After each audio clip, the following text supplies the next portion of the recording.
Welcome to Samba Samba. Enjoy the video. You start by confirming the destination URL so the link actually reaches the right page.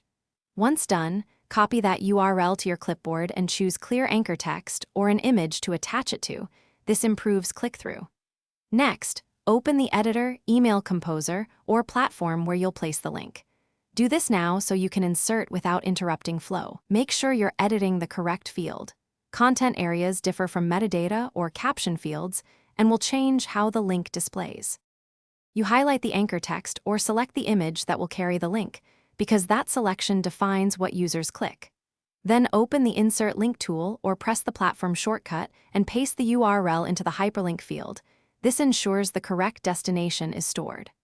Once pasted, set target behavior. Open in the same tab for internal navigation or new tab for external sites to keep users on your page. Finally, apply and visually confirm the link formatting matches your style. You finish by previewing or saving, then clicking the link to verify it goes where you expect. This confirms both URL and target behavior. If it fails, check for common issues. Missing protocol like HTTPS, // extra spaces, or URL shortener errors, and then correct and retest.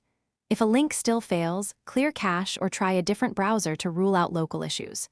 One key tip: when things go wrong, recopy the original URL from the source site to avoid transcription mistakes.